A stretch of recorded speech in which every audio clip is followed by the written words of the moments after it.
Anak, nakita mo ba yung cellphone ng tatay mo? Nilagay ko dun sa loob ng kabaong niya bago siya ilibing. Ha? Ba't mo naman ginawa yun, anak? May mga importante laman dun. Baka sakaling buhay pa siya para matawagan niya ako. Ay, Diyos ko talaga tong batang to.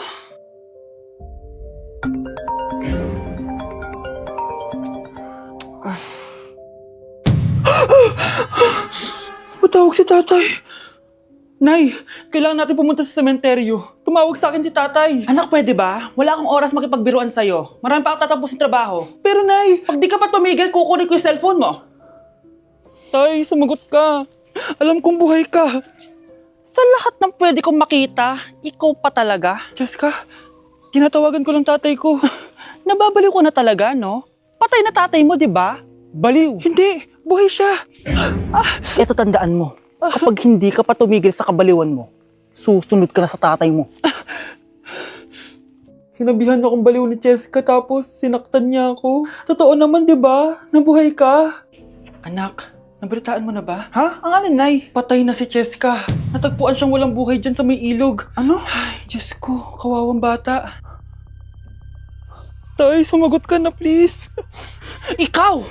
Ikaw ang pumatay sa anak ko! Ano? Eh siya nga to ng away sa akin eh. Ikaw ang huli niyang kasama. Tandaan mo to. Isusunod kita sa tatay mo. Tay, hindi ko na alam gagawin ko.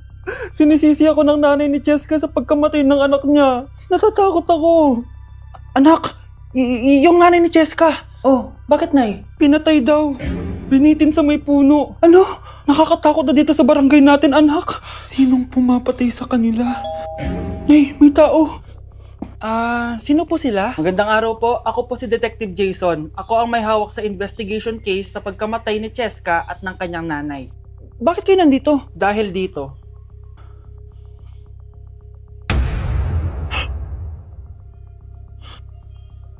Nay, ikaw pumatay sa kanila? Oo anak.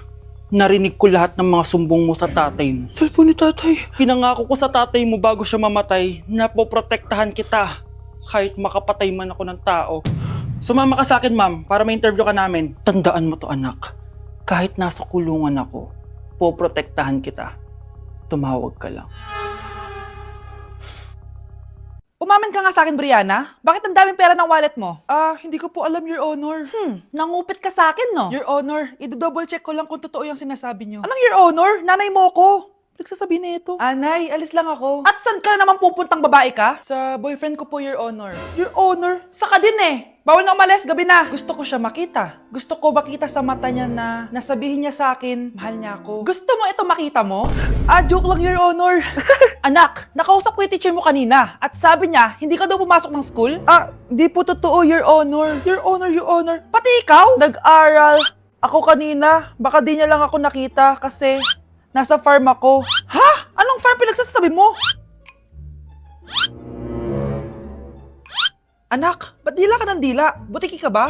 Nay, sorry. Uso kasi ito, Nay. Ay na naman tayo sa mga uso-uso. Hindi kayo napapagod, no? Tigilan nyo yan. Mga anak, kain na tayo. Yes, Your Honor. Nandito na kami, Your Honor. Tama na ka, Your Honor nyo. Your Honor, kain na tayo. Tama na! Your Tumigil na Honor. kayo! Your Honor. Ganda nito. Sana maging successful yung pagbebenta ko ng damit noon, ha? Mahal, ang dami nating ibebenta mamaya. Manifest natin na makabenta kayo, Nay, para makaahon na tayo sa kahirapan. Hindi ako makapaniwalang nabili ko na yung pangarap kong tig 200,000 na relo. Wow, ang ganda niyan, Tay. Anak, tignan mo to binili sa akin ng tatay mo. Diba ang ganda? Hala, di ba mahal yan, Nay? Mas mahal pa to sa bahay ng kapitbahay natin, no? Magbebenta ulit kami mamaya para mas marami tayong pera. Anak, binilang kita ng kotse. Gamitin mo to pag pupunta ka ng school, ha? Ha? Tay, di ko naman po kailangan ng kotse. Kaya ko naman po mag-commute. Gumastos pa tuloy kayo. Dami mo naman sinasabi, anak. Sige na, puntahan mo na sa labas. Wow! May sarili na akong sasakyan. Wow, ang ganda naman ng bagong kotse mo, Scarlett. Salamat po. Hindi ka ba nagtataka, Scarlett, kung bakit ang bilis niyong yumaman? Galing yun sa pagbebenta ng damit nila nanay.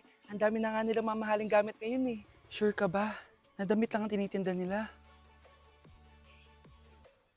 Nay, bumabagabag talaga sa isip ko kung bakit ang bilis nating yumaman. Ano ba talaga binibenta niyo ni tatay?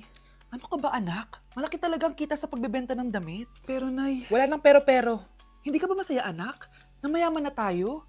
na nabibili natin lahat ng gusto natin. Sige na, mag-aayos pa ako ng benta ko.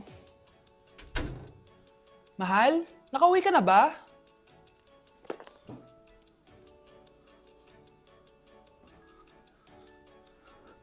Ano ba talagang laman nito? Nagbebenta sila ng laman loob ng tao. Wow, sobrang ganda, mahal. Buti naman nagustuhan mo, mahal. Nga pala, kinuha ko na yung laman loob ng kapitbahay natin. Si Rosa? Malaking pera na naman to. Mahal, hindi dapat malaman ni Scarlett to, ha? Ano yun? Nasaan yung ledger? Nandito lang yung kanina. Ba't mo winala yung ledger, mahal? Nandun lahat ng mga sikreto natin. Sinong tao dyan? Grabe ka talaga, anak. Best CEO Award. Deserve mo talaga yun. Thank you, Nay. Grabe ka na talaga, anak. Iba ka na. Oh, tara na. Naghihintay na yung mansion mo.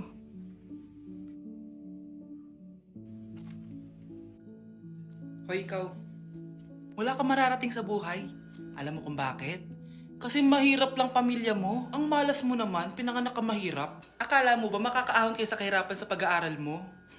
Sa panaginip mo. Kaya kung ako sa'yo, mag-drop ka na. Kasi wala ka naman mararating.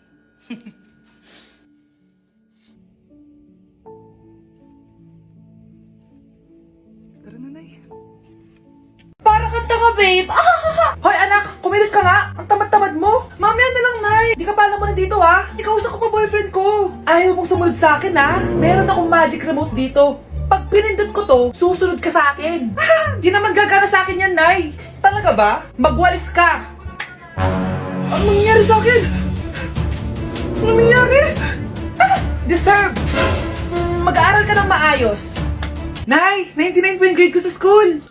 Ang bilis ah. Wala na akong pera eh. Bigyan mo ako ng pera. Pera? Nay, ito po 100,000 para sa'yo. Salamat anak. Ang saya naman gamitin nito. Nay, tama na. Hindi, manahimik ka dyan.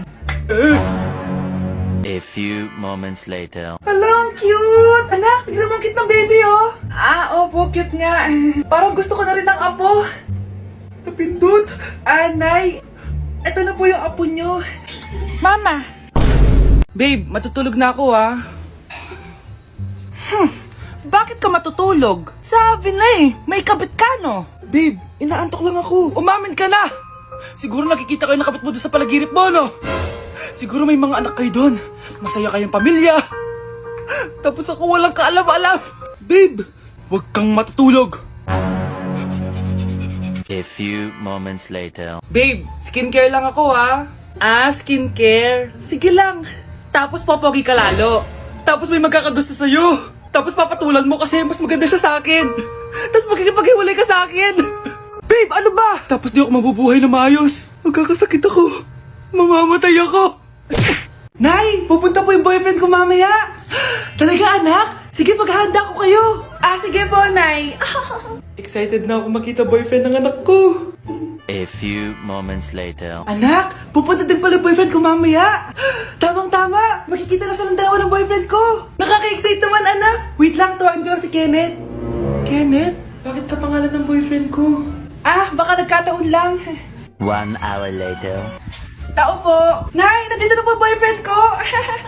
Sige, pupunta na ako. Anak, nasa na yung boyfriend mo? Kenneth? Boyfriend mo to, anak? Opo, Nay. Siya po yung sinasabi ko sa inyo. Ha? Boyfriend ko din to eh. Ha? Walang iya ka, manloloko! Lumayas ka dito! Layas! Layas! Teka lang! Bakit? May kakambal ako! Siya yung boyfriend mo, tita! Parehas Kenneth yung pangalan namin! Yun naman pala, Nay eh. Sorry. Anak, kunin mo yung cellphone ko sa kwarto. May tumatawag ata. Sige po, Nay. Sabi cellphone ni nanay. Anak, bilisan mo naman. Ay, salamat naman, nakatae din. Scarlett, ba't nandyan ka? Di ba pinukuha ko sa phone ko? Pinagsasabi mo, Nay. Kanina pa ako dito sa loob. Nay, ito na po cellphone niyo. Sino yan, Nay? Bakit kamukha ko? Teka lang, bakit dalawa kayong Scarlett? ba ako? Nay, ako yung totoong Scarlett. Ha? Sinungaling! Ako to, Nay, ang totoong Scarlett. Sandali nga! Hindi na ako tutuwa sa inyong dalawa, ha? Isa lang ang solusyon dito. Magtatanong ako at kung sino ang makasagot ng tama, siya ang totoong Scarlett. Unang tanong, saan ako may balat? Balat? Nay, sa puwet! Nay, sa kifi. Tama, kifi. Ha? Totoo ba, Nay? O, diba, alam ko. Susunod na tanong. Ano ang timbang ko? Mukha kang 100 kilos, Nay. 75 kilos? Tama, 75 kilos. Yes. Huling tanong. Ano ang birthday ko? Birthday? Mahina pa naman ako sa ganyan. April 14, 1977? April 15, 1977. Tama! Ikaw nga ang totoong Scarlett! At ikaw, dahil talo ka, lumayas ka na dito, impostor! Ay! Sino ba kasing Scarlett na yun? Bakit kamukha ko siya? Anak, kilalang kilala mo talaga ako, no? Siyempre naman, Nay. Anak mo ko eh. Worth it lahat ng pagpaparetoke ko dahil sinira mo ang mukha ko noon. Ngayong napaniwala na kita, gaganti na ako sa'yo. Kyle, anak! Uuwi yung mga kapatid mo. Talaga, Nay? Tagal kong hinintay ito. Grabe. Akala ko nakalimutan na nila tayo kasi successful na sila eh. Miss ko na sila. Tagal na din nung last na pumunta sila dito. O sige na, anak. Hintayin mo sila sa labas, ha? Maghahanda lang ako ng kakainin natin mamaya. Uy, Kyle. Balita ko, uuwi yung mga kapatid mo ah. Opo, tita. Paano niyo po nalaman? Basta! Siguro proud yung nanay mo kasi successful yung mga anak niya, no? Oo naman, tita. Nagbunga lahat ng paghihirap ni nanay sa kanila. Deserve nyo yan. Malapit nyo nang malaman ng totoo, walang sikretong hindi nabubunyag. Pasok na po ako, tita. Sige. Hello, Nay! Nandito na yung anak mong doktor all the way from New York! Hi, Nay! Nandito na yung anak mong teacher all the way from Central Elementary School! Hello, Nay! Nandito na yung anak mong engineer! Naiyak naman ako. Nakumpleto din kayo magkakapatid. Sana nakikita to ng tatay niyo. Masaya ako na nandito kayo, ate, kuya. Sana maging successful din ako na kagaya niyo. O siya na, kumain na kayo ha? Galing pa kayo sa malalayo eh. Wow naman, Mare. Bigatin na yung mga anak mo. Saya-saya. Oo naman, Mare. Ilang taon din akong kumayod para mapagtapos lang sila. Pero worth it naman, di ba? Teka, Mare, para mas masaya, may kailangan kang malaman. Oh, eto. Ha? Ano to, Mare?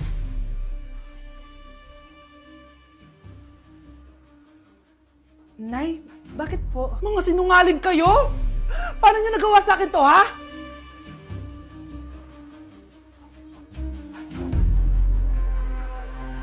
Hindi na kailangan magsuot ng face mask. Hindi na kailangan magsuot ng mask? Talaga, Nay?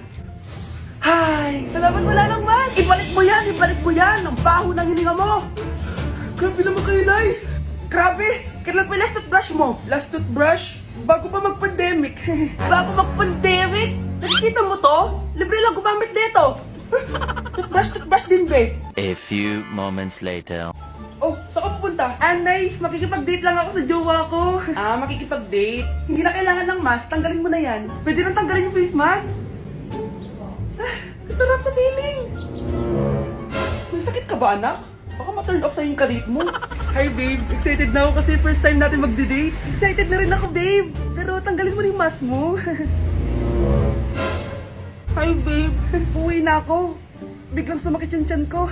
Oh, nandito pala yung anak mong pangit kapag tinanggal ang mask. Anong sabi mo? Anak, alisin mo nga yung mask mo. Yo no soy envidia, soy tu bizcochito, pero tengo todo lo que tiene delito. Que me pongan en... Ikaw nga, alisin mo yung mask mo. Tang inang mukha yan. Malis ka na nga dito. Makapanglaat, kala mo ang ganda eh, no?